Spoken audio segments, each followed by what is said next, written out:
आज हम लोग रीजनिंग का एक महत्वपूर्ण चैप्टर यानी तीसरा चैप्टर कोडिंग डिकोडिंग के बारे में पढ़ेंगे, जो कि अब बहुत ही ज़्यादा इम्पोर्टेंट है।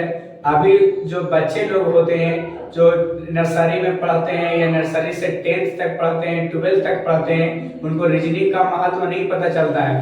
लेकिन जैसा ही वह 12th पार करते हैं तो उनको पता चल जाता है कि जितना ज़्यादा जरूरी है ऑक्सीजन, उतना ही ज़्यादा जरूरी है रीजनिंग। ऐसे तो बहुत सारा लेक्चर मिल जाता है यूट्यूब पर फ्री में, लेकिन फिर भी कोई नहीं पढ़ता है। लेकिन फ्री वाला चीज किसी को अच्छा ही नहीं लगता है। लेकिन कुछ वैसी चीजें जो फ्री है और वह मिलना बंद हो जाए तो आदमी को जीना मुश्किल हो जाएगा। जैसे ऑक्सीजन फ्री में मिलता है, उसको ऑक्सीजन अगर जब फ्री में नहीं दिया जाए तो सब आदमी मर जाएगा। उसी तरीका से ये जो एजुकेशन एक चला है ऑनलाइन, वह फ्री बच्चों को दिया जाता है, फिर भी वह नहीं पढ़ पाता है।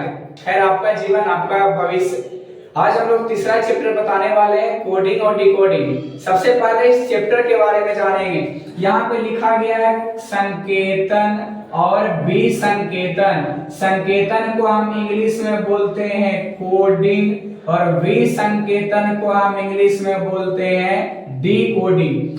कोडिंग है जो भी एक कोड से बना है और डिकोडिंग भी है जो एक कोड शब्द से बना है। कोड मीन्स होता है निर्देशित करना, संकेत करना, इशारा करना, दिखाना।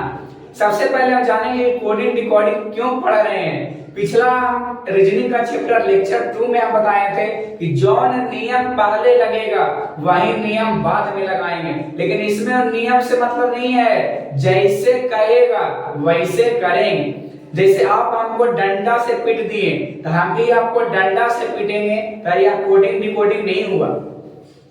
हम आपको डंडा से पीटे और आप हमको सिर्फ यही जान रहे हैं कि हमको पीटा है, हम इसको कुछों से पीटेंगे, ये हो गया कोडिंग डिकोडिंग। अगर जो हम आपका स्केल से मारे, आप हमका स्केल से मारिएगा, ये उसी नियम के अनुसार, ये कोडिंग डिकोडिंग नहीं हुआ। लेकिन हम आपका स्केल से मारे और थाप से भी एक थाप मार दिए, यानी आप मार तो रहे हैं, लेकिन आप किस चीज से मार रहे हैं, नियम कानून से कोई मतलब नहीं है, उसको हम कहते हैं कोडिंग डिकोडिंग। तो चलिए अब क्वेश्चन को देखते हैं। सबसे पहले कहा जा रहा है कि केयर को BZQD लिखा जा रहा है। ये 3 में है, 1 में है, 18 में है, 5 में है, 2 में है, 26 में है, 17 में है, 4 में है, 12 में, 5 में, 13 में, 15 में, 14 में। जब रीजनिंग एक सीढ़ी की तरह है, पहला सीढ़ी चढ़ने में बहुत ही टफ लगता है, लेकिन जैसा ही पहला सीढ़ी चढ़ जाते हैं फिर उतरने के नहीं मन करते, क्या पूरा चढ़ जाएंगे। उसी तरीके से रीजनिंग है। पहला चैप्टर हम अल्फाबेट को पढ़ाए थे, ये हम लास्ट तक आपको रिपीट करेगा। तब से हाथ जोड़ करके विनती है कि आप अल्फाबेट का कौन कितना में है, कौन 1 में है, कौन 2 में है, कौन 3 में है, आप याद कर लीजिए जैसे आप लिख दिए। अब देखते हैं कि 3 से 2 हो गया, 1 से 2 हो गया, 1 से 26 हो गया, 18 से 17 हो गया, 5 से 4 हो गया। देखने में लग रहा है कि 3 में से 1 घट गया 2, 18 में से 1 घट गया 17, 5 में से 1 घट गया 4। अब यहाँ पे तो 1 है, 1 में से 1 घटाएंगे तो 0 होना चाहिए, यहाँ पे तो 26 है। तो हम x y z, अब फिर से क्या लिखते हैं तो a में 1 घटाइए, बताइए z आ रहा है कि नहीं, z है 26 में। ये हम कह सकते हैं कि इसमें भी 1 घट रहा है।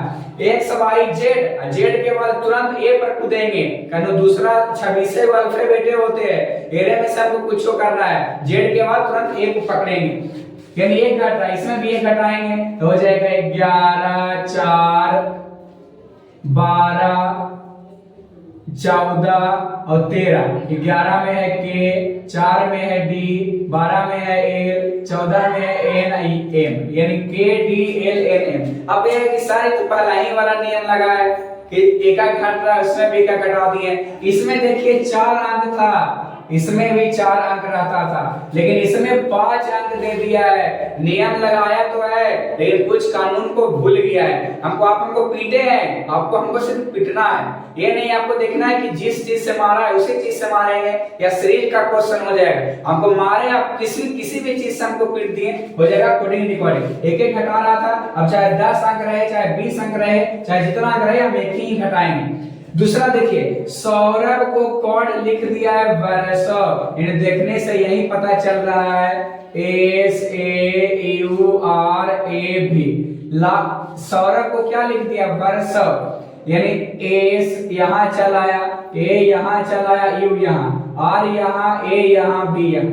ये बता सकते हैं कि जो उधर जो लास्ट में 3 वो था उसको आगे शुरू में कर दिया है, और जो लास्ट में जो फर्स्ट में था उसको हम लास्ट में करेंगे। तो उसी तरीका से इसमें भी नियम लगाना है। इसमें 2 2 4 2 6 है, इसमें 4 है।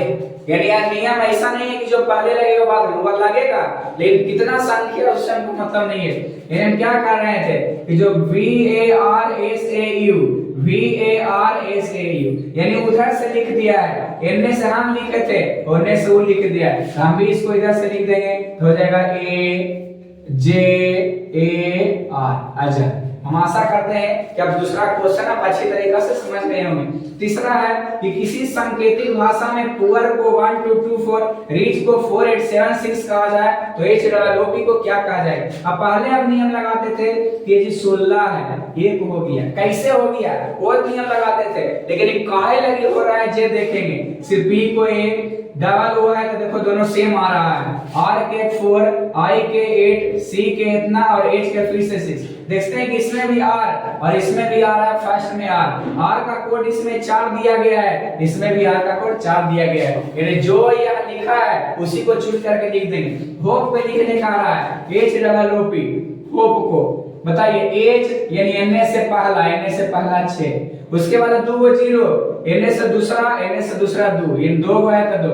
उसके बाद P देखिए NA से फर्स्ट में है ये, यानी इसका आंसर हो जाएगा ये।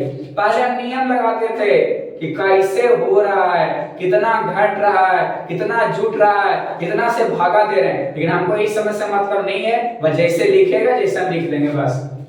होप हो जाएगा 6 2 2 1। अगला है इसमें कोडिंग डिकोडिंग में हम 5 से 6 क्वेश्चन लिखे हैं और 6 नियम पर है। आपको अगर जो हम कोडिंग डिकोडिंग के अगर जो इसके बारे में बताएंगे तो सिर्फ एक ही लाइन था, लेकिन रीजनिंग एक वैसा चैप्टर है जो टीचर आपको बतलाएगा नहीं, जितना प्रैक्टिस कीजिएगा उतना बनेगा। Practice makes a man perfect. प्यार अंधा होता, इसको लिखा गया है 639, प्यार अंधा होता 639, और होता कानून अंधा को लिखा गया है 937।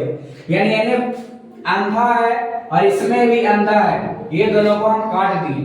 तो इधर देखिए, अब ध्यान से देखिए, प्यार अंधा होता का कोड इतना दिया गया है, फिर होता कानून अंधा का कोड इतना दिया गया है। अब देखो मिलाते हैं दोनों को, अंधा काट दिए, इसमें भी अंधा काट दिए, अब इधर काटेंगे। इन्हें देख रहे हैं कि नो इसमें भी है, नो इसमें भी है, यानी अंधा को नो काटे और इन्हें भी अंधा को नो काट दिए। अगर 3 दोनों में है, 3 काट दिए, देख रहे हैं कि होता भी दोनों में है, होता को भी काट दिए। एक इन्हें बच गया प्यार, एक बच गया 6, एक बच गया कानून और एक बच गया 7। पूछ रहा है कि प्यार और कानून का कोड क्या होगा। प्यार का कानून हो जाएगा 6 और कानून का कोड हो जाएगा 7। आशा करते हैं कि आप इसको समझ गए हैं। पहले नियम लगाते थे कि कैसे हो रहा है, लेकिन अब वो सबसे मतलब नहीं है, जैसे तुम लिखा वैसे हम लिख देंगे। अगला है Ram is a king, I am teaching now. फिर है कृष्णा इज ए किंग, देख रहे हैं कि किंग दोनों में आ रहा है, एने आ रहा है, आई एम दोनों में। किंग बराबर इस साइड किंग काटे, उस साइड आई एम काटे। उसके बाद इज इसमें भी है, इज इसमें भी है, टीचिंग इसमें भी है, टीचिंग इसमें भी है, ए इसमें भी है, ए इसमें भी है, नाउ इसमें भी है, नाउ इसमें भी है। इधर बच गया राम, इधर बच गया आई, इधर बच गया कृष्ण, इधर बच गया यू। यानी हम कह सकते हैं कि राम का कोड आई हो गया और कृष्ण का कोड यू हो गया। तो पूछ रहा है कि इसी तरीका से राम और कृष्ण का कोड क्या लिखा जाएगा। तो राम का कोड हो जाएगा आई और कृष्ण का कोड हो जाएगा यू। आशा करते हैं कि आप इसको अच्छी तरीका से समझ गए होंगे। उसके बाद लास्ट क्वेश्चन है, अगला फिगर वाला दे दिया, I am good rectangle, I am good को दिया गया ट्रायंगल, उसके बाद स्क्वायर, उसके बाद सर्कल, उसके बाद यू गुड को दिया गया ट्रायंगल, सर्कल और फिर एने आई, तो इधर भी इधर आई काटेंगे तो इधर भी काट देते, आई नहीं कटेगा। इधर एम है, इसमें भी एम है, एने ट्रायंगल था, इधर भी ट्रायंगल है, इसमें गुड, इसमें गुड, एने था रेक्टेंगल नहीं था, इधर था ब्रीथ, इधर भी काट दिए, इन्हें बच गया एक रेक्टेंगल स्क्वायर और इन्हें बच गया 3। इन्हें हम कह सकते हैं कि आई का हो गया कोड हो गया स्क्वायर और उसी तरीका से यू का कोड हो गया 3। अब पूछ रहा है कि आई और यू का कोड क्या होगा। आई का क्यू कोड हो जाएगा स्क्वायर और उसी तरीका से यू का कोड हो जाएगा 3। आशा करते हैं कि आप कोडिंग डिकोडिंग अच्छी तरीका से समझ गए होंगे। यह एक वैसा चैप्टर है, हम पिछला भी पढ़ाए थे उसमें क्यों, लेकिन इसमें क्यों से मतलब नहीं, जैसा करोगे वैसा भरोगे। तो आशा करते हैं कि आप यह समझ गए होंगे। आज के लिए यहीं तक। जय हिंद, जय भारत।